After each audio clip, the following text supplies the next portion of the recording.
बिस्मिल्लाहिर्रहमानिर्रहीम। अस्सलाम वालेकुम दोस्तों, मेरा नाम शाहज़ेब है और आप लोगों की बहुत ज़्यादा रिक्वेस्ट पे, बहुत ज़्यादा डिमांड पे फाइनली आज मैंने 9th क्लास की कंप्यूटर स्टार्ट कर दी है आप लोगों के लिए। बिल्कुल शॉर्ट लेक्चर होंगे, 5 से 10 मिनट का लेक्चर होगा हर लेक्चर। तो हमारा फर्स्ट लेक्चर है, ये न्यू बुक है कंप्यूटर साइंस की 9th क्लास की, जो हाल ही में न्यू आई थी पिछले साल।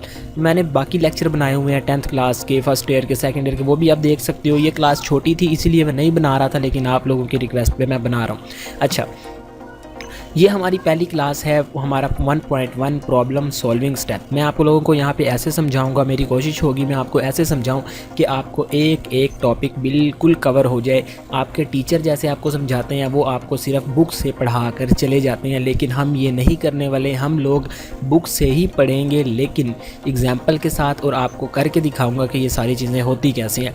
तो सबसे पहले हम देखते हैं जी प्रॉब्लम सॉल्विंग स्टेप।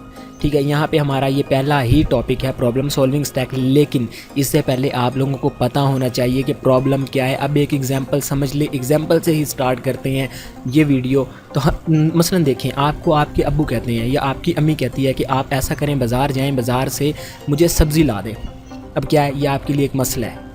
आप लोगों को नहीं पता कि बाज़ार से सब्ज़ी लानी है, क्या सब्ज़ी लानी है। ठीक है, आपको अब्बू ने क्या कहा है कि सब्ज़ी लानी है, ये नहीं बताया कि क्या सब्ज़ी लानी। अब आप क्या करेंगे, आप सोचेंगे कि यार सब्ज़ी क्या लाऊं, चले भी गए हैं घर से, नहीं पता ही नहीं है कि घर क्या करना। अब एक हल है इसका कि आप वापस आएँ, सब्ज़ी वाली दुकान से घर वापस आएँ, आके अम्मी से पूछें, अब्बू से पूछें कि सब्ज़ी क्या लानी है। वो कहते हैं कि जाएँ ये सब्ज़ी ले, अब वो सब्ज़ी ले लें। या फिर एक और इसका हल ये है कि आप लोग वहीं पे दुकान पे खड़े होकर घर कॉल करें और पूछ लें कि सब्ज़ी क्या लानी है। अम्मी कहती है कि ये सब्ज़ी लें, आप लेके वो घर चले जाएं। अब देखिए, हमने ये एक मसला देखा है और इसके दो सलूशन देख लिए हैं।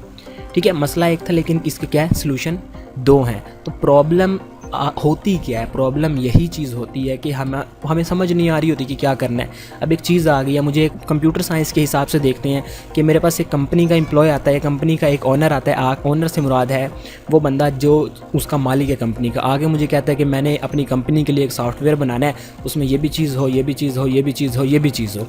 अब हमें क्या पता कि ये सारी चीज़ें तो हमने वाकई ही डालनी है बीच में, लेकिन अब हमें नहीं पता कि यार इसको बनाने के लिए क्या चीज़ करना पड़ेगा।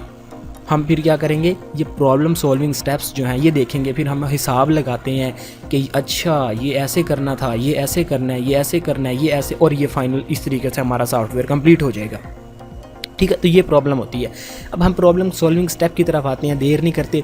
यहाँ पे लिखा हुआ है in order to solve a problem. ठीक है, it is important to follow a systematic approach. अच्छा, यहाँ ना मैं आपको एक बात बता देता हूँ। ठीक है, ये जो हमारे सामने ये डेफिनेशंस लिखी हुई हैं, इनकी जो आसान अल्फाज में, आसान वर्डिंग में इनकी बनती है वो ये बनती है। देखिए, प्रॉब्लम सॉल्विंग स्टेप ये जो हमें बता रहा है कि ये हमें सिर्फ ये चीज़ यहाँ पे एक्सप्लेन करने की कोशिश कर रहा है कि ये जो हमारे नीचे देखने वाले हैं, हम 3 स्टेप्स, हम आगे 4 स्टेप देखने वाले हैं कि वो कैसे काम करते हैं। ठीक है, और हमें उन पे हमने कैसे इम्प्लीमेंट करना है। तो डिफाइनिंग अ प्रॉब्लम 1.1.1 है हमारा टॉपिक, डिफाइनिंग अ प्रॉब्लम। सबसे पहले ये देखिए, लिखा हुआ है a well defined problem is the one that does not contain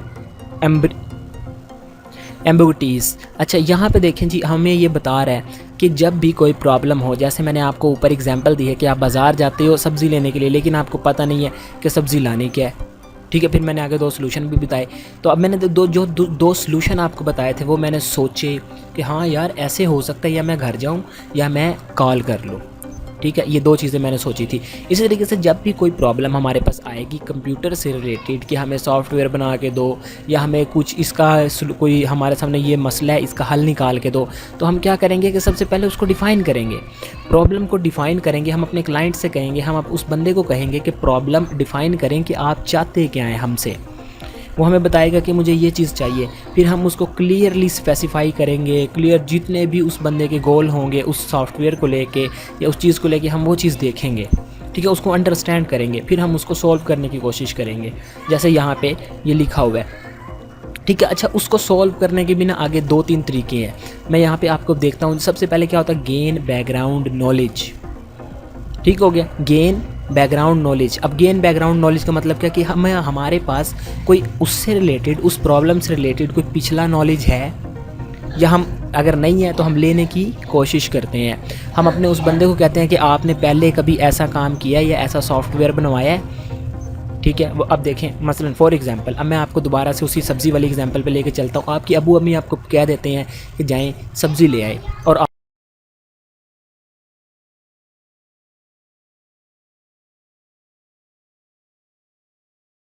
आप चले जाते हैं बाज़ार सब्ज़ी लेने के लिए, लेकिन पता नहीं है कि लेके क्या आना है। मैंने आपको 2 हल बताए थे, या कॉल कर लें या घर चले जाएं। तीसरा हल सुन लें।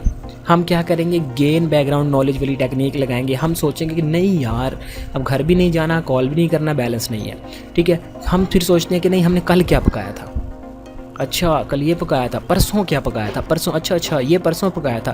फिर हम एक और दिन का सोच लेते हैं, उससे एक दिन पहले क्या पकाया था, अच्छा ये उससे एक दिन पहले पकाया था। फिर हमें थोड़ा सा आइडिया आ जाता है कि हाँ यार, अगर 3 दिन पहले हमने 3 दिन ये पकाया है, कल ये पकाया, परसों ये पकाया, उससे पहले दिन एक ये पकाया है, तो अब मैं ऐसे करता हूँ कि आज मैं ये ले जाता हूँ, क्योंकि ये 3 दिन से नहीं पका है घर में, मैं ये ले जाता हूँ। तो इस तरीके से हम पुराना जो है ना नॉलेज अपने सामने रख के देखते हैं कि हाँ ऐसे हो सकता है। तो ये होता है हमारा गेन बैकग्राउंड नॉलेज। डेफिनेशन आपने इसकी देख लेनी है, ठीक है। उसके अलावा देखते हैं जी, दूसरे नंबर पे हमारे पास आता है यूज़ गैसेस। अब यूज़ गैसेस क्या है, हम तुक्के लगाते हैं, ठीक है। हम ना गेस करते हैं कि यार, जैसे अब देखें आपके पास्ट पेपर होते हैं, आप 9th क्लास में पेपर दे रहे हो, ठीक है। आप क्या करते हो, जब आपका लास्ट 1 या 2 मंथ रह रहा होता है, आप बोर्ड की वेबसाइट पे जाते हो या फिर किसी वेबसाइट पे जाते हो, वहाँ से क्या करते हो, पास्ट पेपर निकालते हो, या किसी बुक डिपो पे चले जाते हो, उसे कहते हैं कि पास्ट जो है ना पेपर दें मुझे, तो वो आपको दे देता है। उसके अंदर क्या होता है, उसमें यही चीज़ होती है कि पिछले 5-10 सालों के अंदर जो पेपर्स आए हैं वो सारे होते हैं। फिर आप उन सब में से शॉर्ट क्वेश्चन देखते हो कि कौन सा ज़्यादा दफ़ा रिपीट हुआ है, वो सारी चीज़ें ऐसे करके आप पास्ट पेपर में से देखते हो। उसके में MCQs देखते हो, ज़्यादा दफ़ा कौन से रिपीट हुए हैं, शॉर्ट क्वेश्चन देखते हो, लॉन्ग क्वेश्चन देखते हो, उसी हिसाब से आप तैयारी करते हो। इसी तरीके से हम यहाँ पे भी तैयारी कर रहे होते हैं अपनी सॉफ्टवेयर से रिलेटेड या अपने IT से रिलेटेड। देखें यहाँ पे इसकी डेफिनेशन है, we try to guess the now information through appropriate guesses, ठीक है। यानी कि पिछले गैसेस से हम लगाते हैं कि हाँ हमने यार पहले एक सॉफ्टवेयर इस तरीके का बनाया, तो वह मुझे एक बंदा कहता है कि यार मैंने ना मुझे आप एक प्रॉब्लम का हल निकाल दें और ये मेरी प्रॉब्लम है। आप देखते हैं हाँ यार मैंने पहले ये काम किया हुआ है, तुक्के लगाते हैं, ठीक है जी मैं आपको ऐसा काम कर दूंगा। तो ये और हमारा होता है यूज़ गैसेस, पास्ट गैसेस। हम जो है ना पुराने गैस लगाते हैं कि हाँ यार ये मैंने काम पहले किया हुआ है, या ऐसे होगा किसी दूसरे बंदे ने ये ऐसे किया था, ठीक है। ये यहाँ पे लिखा भी होगा पास्ट एक्सपीरियंस, यानी कि आप पुराना अपना एक्सपीरियंस देखते हो। तीसरे नंबर पे चीज़ है हमारे पास ड्रॉ अ पिक्चर, ये सबसे मेन चीज़ है। अब देखें इसकी एग्जांपल यहाँ पे दी हुई है, ठीक है। फिर मैं आपको एक ना प्रॉब्लम सॉल्विंग की डेफिनेशन भी और एक पिक्चर के साथ दिखाऊंगा, तो आप ये चीज़ पहले समझ लें। देखें यहाँ पे ड्रॉ अ पिक्चर की एक एग्जांपल दी हुई है इमेज की। अब कोई चीज़ होती है, अब आप मुझे ज़ुबानी याद करवा दें कि यार मैंने ना ऐसे करना है कि एक सॉफ्टवेयर आपसे बनवाना है, उसमें ये चीज़ भी हो, ये चीज़ भी हो, यहाँ से जाके ऐसे हो, यहाँ से जाके ऐसे हो। या फिर एक फ़ेसबुक की एग्जांपल लें कि फ़ेसबुक की आप मुझे एग्जांपल दें, अब मुझे ज़ुबानी बता रहे हों, जैसे ऐसे सुनाते हैं कि फ़ेसबुक है, ठीक है, उसके ऊपर जाके अकाउंट बनाना है, उसके ऊपर जाके यूज़र नेम देना है, उस पर जाके पासवर्ड देना है, उसमें आगे जाके वाल खुल जाएगी, फिर उसमें हमारे फ्रेंड्स बनते हैं, फिर उसमें हमारा ये बनता है, फिर उसमें हमारा वो बनता है। मुझे सारी चीज़ें आप बताएंगे, मुझे क्या होगा समझ नहीं आएगी। अगर इतना लंबी चौड़ी बात बताने से बेहतर आप मुझे मोबाइल के ऊपर एक दफ़ा करके दिखा देंगे इमेज के साथ, ठीक है, एप्लीकेशन ओपन करके, तो मुझे हर चीज़ समझ आ जाएगी। तो वही चीज़ ड्रॉ अ पिक्चर में होता है। जैसे इन्होंने यहाँ पे पिक्चर बना के दिखाई है, देखे A 1 हॉर्स, 2 हॉर्स, 3 हॉर्स, 30 लगा दिया। अब 10 नंबर इसके, 10 नंबर इसके, 10 नंबर इसके, 30 लगा दिया। अब देखें यहाँ पे इसने क्या किया, 1 हॉर्स, ये एक और इमेज है, ये एक और इमेज है। अब देखिए हॉर्स के कितने थे, 10 नंबर। अब इसके कितने हैं, 4, इसके भी 4 हैं, 4 और 4 8 और 10 18 यहाँ पे बन गया। अब इसके कितने थे, 4 थे, ठीक है, माइनस ये किया इसने 2 बन गया, ठीक है। 4 में से अब इसके यानी कि 2 बन गए, 4 में से 2 निकाले तो 2 आ गए। अब इसके 2 थे, इसके 10 थे, 12, और 12 को उसने ये कर दिया जी इसके साथ मल्टीप्लाई। अब ये 4 थे ना, अब ये 2 इसके हो गए हैं, ठीक है। 12 2 24, यहाँ पे 24 आई थिंक 24 ही आएगा, ठीक है। तो इस तरीके से इमेज से हमें क्लियर हो जाता है। आप फेसबुक की मिसाल ले लें। अब यहाँ पे प्रॉब्लम सॉल्विंग की मैं आपको एक छोटी सी यहाँ पे दिखाता हूँ, ये इमेज देखें। सबसे पहले स्टेप में क्या करें, आइडेंटिफाई द प्रॉब्लम। सबसे पहले प्रॉब्लम को हम आइडेंटिफाई करते हैं, उसको सोचते हैं कि यार हाँ ये प्रॉब्लम है, क्या चीज़ है, ठीक है। फिर हम देखते हैं जी उसको एक्सप्लोर करते हैं, explore information and create ideas. उस प्रॉब्लम से रिलेटेड हम इन्फॉर्मेशन फाइंड करते हैं, ढूंढते हैं। तीसरे नंबर पे हम क्या करते हैं जी, सिलेक्ट द बेस्ट आइडिया। हमारे सामने जो इन्फॉर्मेशन आती है हम उसी हिसाब से हम लोग देखते हैं कि इसमें से यार बेस्ट आइडिया कौन सा है इस प्रॉब्लम को सॉल्व करने के लिए। चौथा हम देखते हैं जी build and test the idea, ठीक है। फिर हम कुछ इम्प्लीमेंट करके देखते हैं, इनमें से बेस्ट आइडिया हमारे सामने कौन सा है। लास्ट नंबर पे हमारे सामने कुछ रिज़ल्ट आता है, एवेलुएट दी रिज़ल्ट, ठीक है, हमारे सामने रिज़ल्ट आ जाता है। तो अब आप लोगों को समझ आ गई होगी कि प्रॉब्लम सॉल्विंग होती क्या है। नेक्स्ट टॉपिक में हम देखेंगे अंडरस्टैंड अ प्रॉब्लम। तो उसके लिए शाज़ेब अकेडमी को सब्सक्राइब कर लीजिए। उसके लिए आप लोग हमारा चैनल ज्वाइन कर सकते हैं, चैनल को सब्सक्राइब कर सकते हैं। और अगर आपका कोई भी क्वेश्चन है, कोई भी सवाल है, आप मेरे से कमेंट में पूछ सकते हैं, मैं आपको उसका जवाब दूंगा।